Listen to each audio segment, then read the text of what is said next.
Riverside High School. Computer lab afternoon. The lab buzzes with the quiet intensity of students working on their final projects, keyboards clicking in rhythm as lines of code scroll across multiple monitors. Ethan Rodriguez, 17, sits at a corner workstation, completely absorbed in debugging a complex algorithm for what appears to be an advanced programming competition entry. He's the kind of student who finds genuine joy in solving problems, his fingers flying across the keyboard with the confidence of someone who speaks fluent code.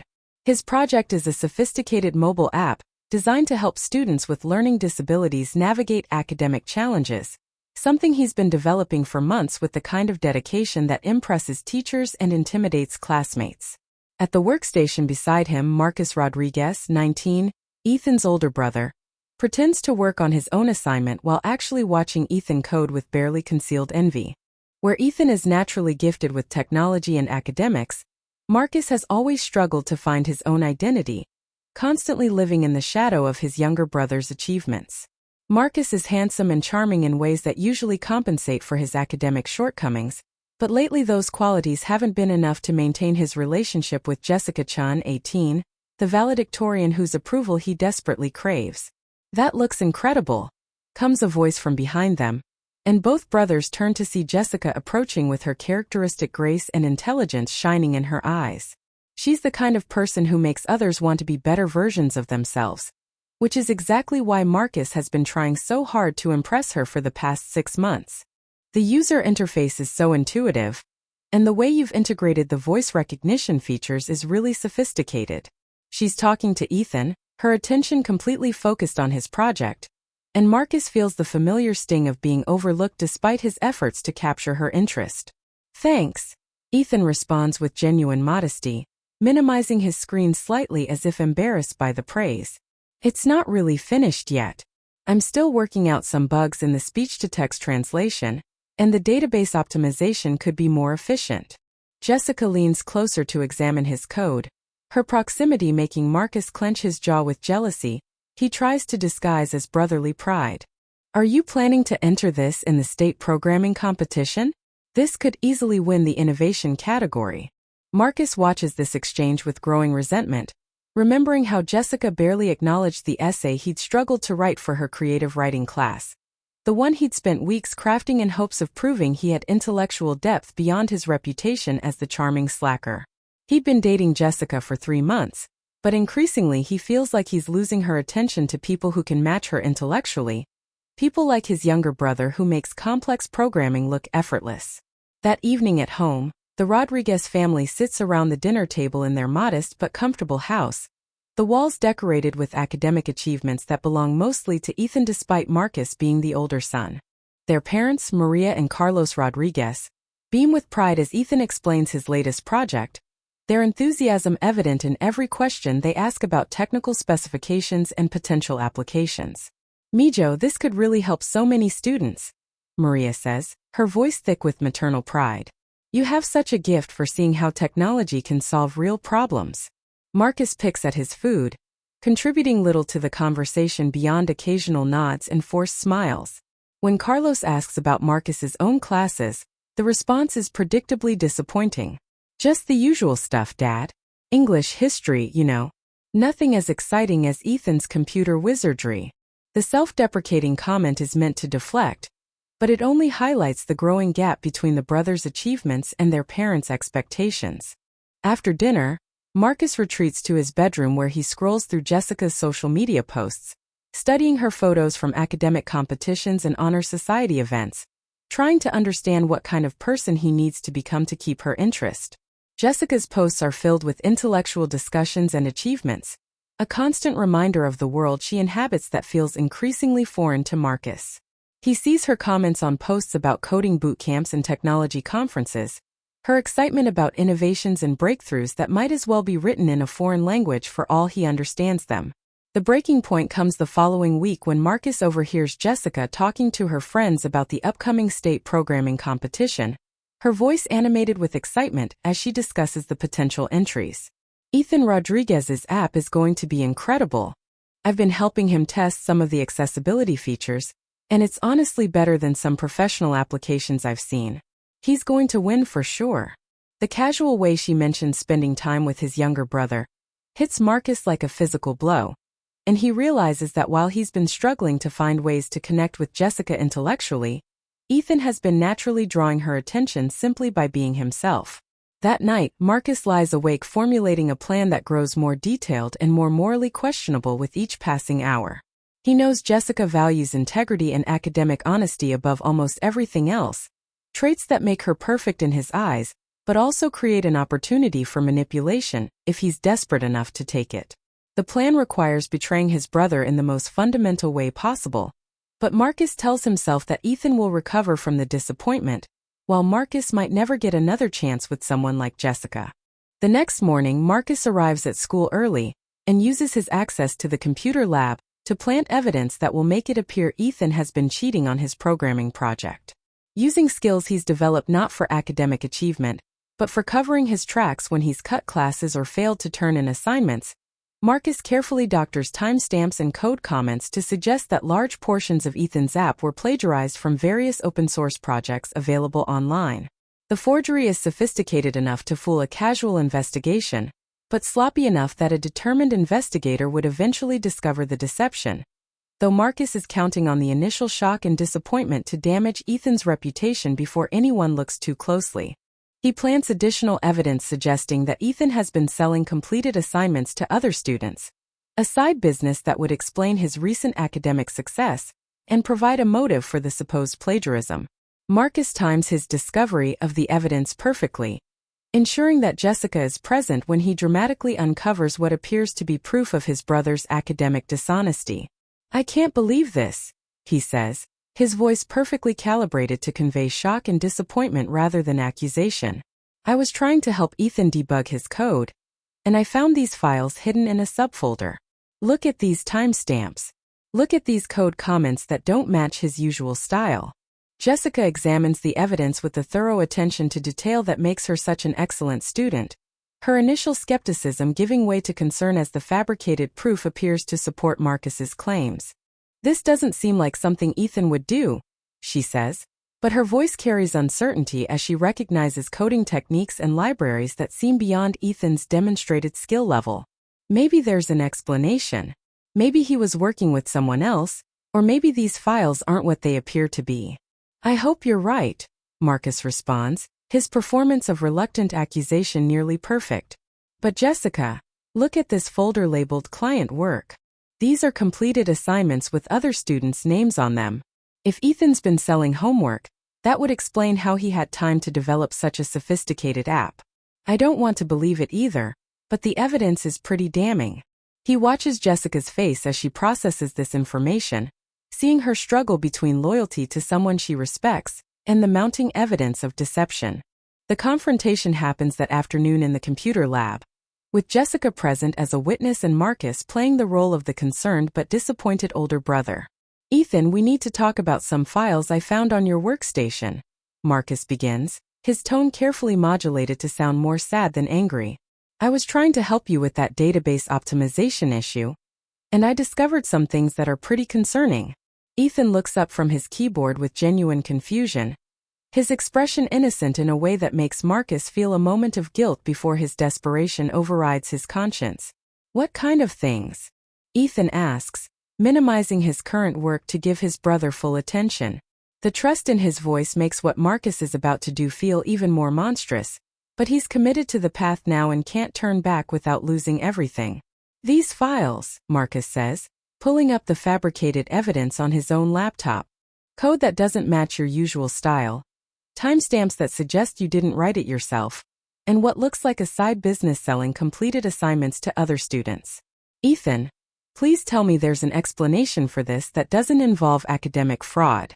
Marcus's performance is Oscar-worthy, his voice carrying just the right mixture of hope and disappointment to convince Jessica that he's as surprised by the discovery as she is.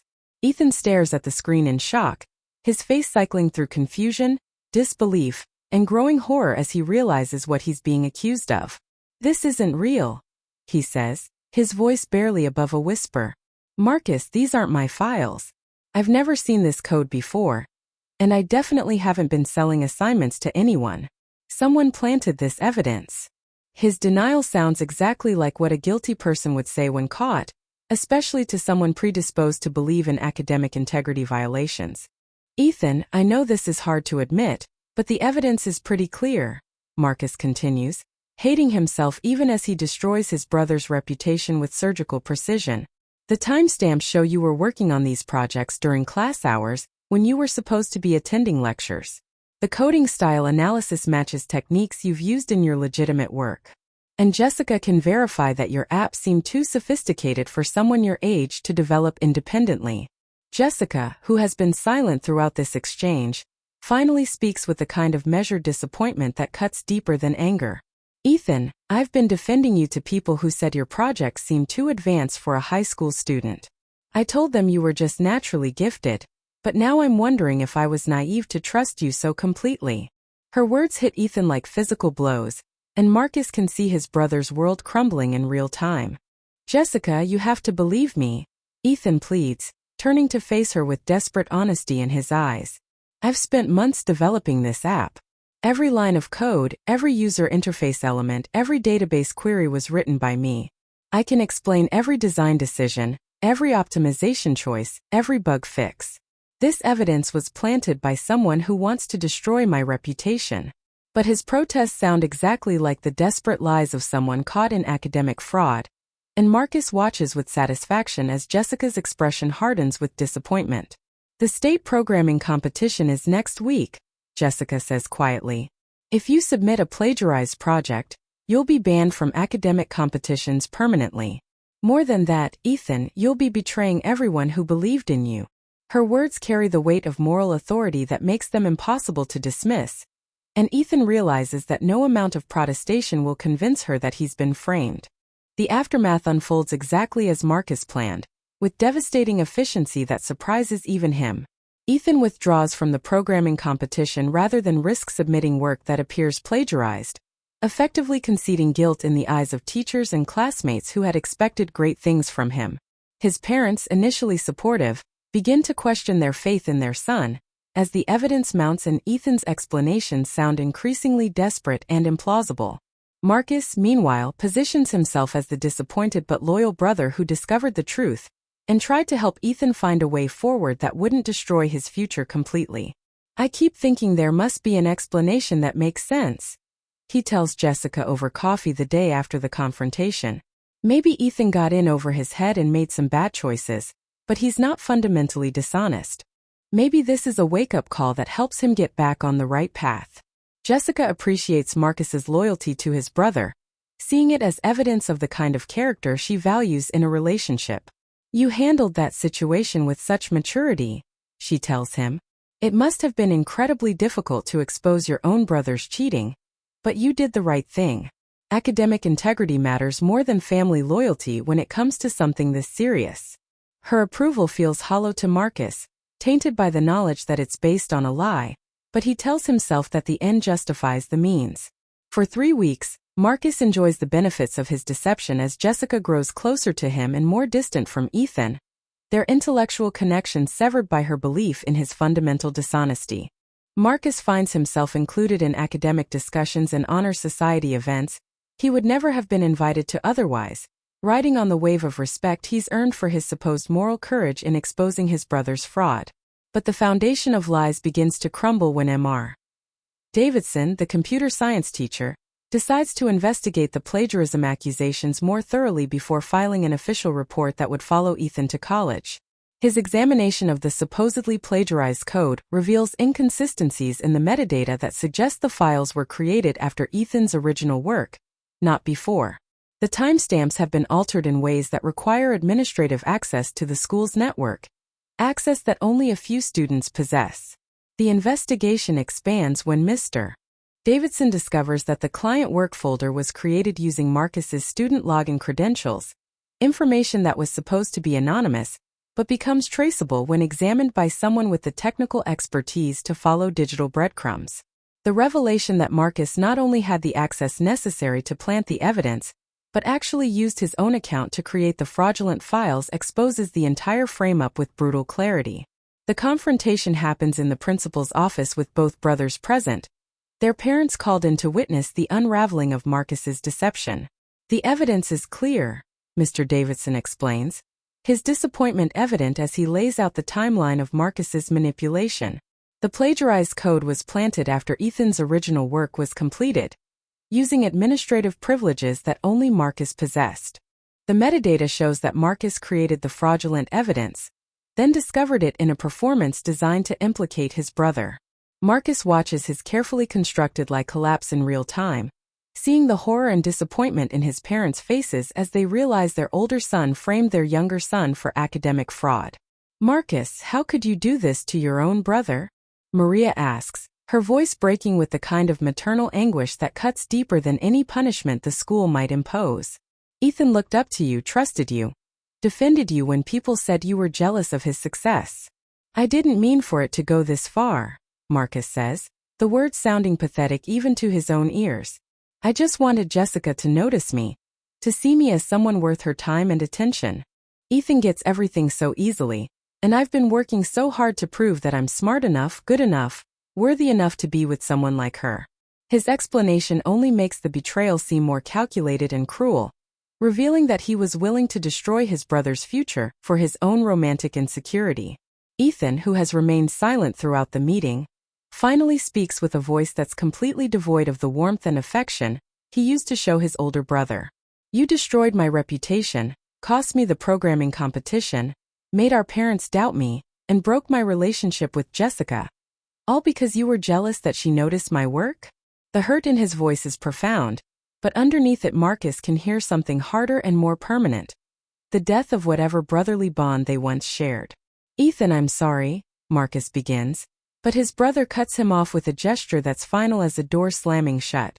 "You're not sorry you did it. You're sorry you got caught. There's a difference, Marcus, and it's one that makes it impossible for me to ever trust you again." The words carry the weight of permanent estrangement, and Marcus realizes that his desperate attempt to impress Jessica has cost him not just her respect but his brother's love. The social consequences are swift and merciless. Jessica, horrified by the revelation that she was manipulated into doubting Ethan and impressed by Marcus's supposed integrity, ends their relationship immediately. "I can't be with someone who would betray his own family for personal gain," she tells Marcus in a conversation that's brief and final. "What you did to Ethan shows a level of cruelty and selfishness that I find genuinely disturbing. I never want to see you again." Ethan, meanwhile, is vindicated but not restored. While his academic record is cleared and his programming project is recognized for its genuine innovation, the damage to his relationship with his brother appears irreparable. The family dinners that once celebrated both sons' achievements, however different, become tense affairs where Ethan and Marcus barely acknowledge each other's existence. The long-term consequences extend far beyond high school as Marcus faces suspension and academic probation that affects his college applications, while Ethan's project wins the state programming competition and earns him scholarship opportunities that secure his future. Marcus watches his brother's success with a mixture of genuine pride and deep regret, understanding too late that Ethan's achievements never diminished Marcus's own worth, and that Jessica would have respected him more for supporting his brother than for trying to destroy him. Years later, when Marcus has learned to build his own identity separate from his brother's shadow, and has found success in fields that don't require him to compete with Ethan's technical brilliance, he writes his brother a letter attempting to explain and apologize for the betrayal that shattered their family. "I know that saying sorry doesn't undo the damage I caused," he writes. "I know that framing you for academic fraud was unforgivable, and I know that I lost your trust and love in ways that can never be fully repaired. But I want you to know that I learned something from destroying our relationship that I should have learned from building it. That your success was never a threat to mine, and that trying to diminish someone else's light doesn't make your own shine brighter. I'm proud of everything you've accomplished, and I'm ashamed of everything I did to try to stop you from accomplishing it." Ethan reads the letter but doesn't respond immediately, taking months to process his feelings about the brother who betrayed him and the man that brother has apparently become. When he finally replies, it's with the measured tone of someone who has learned to forgive but not to forget. "Marcus, I appreciate your apology and I believe you've changed. But trust, once broken this completely, takes years to rebuild, and I'm not sure I'll ever feel safe being vulnerable with you again. I'm glad you've found your own path and your own success. I hope you've learned that relationships built on deception and manipulation never last, and that the person you were trying to impress would have respected you more for being honest about your own struggles than for trying to sabotage mine.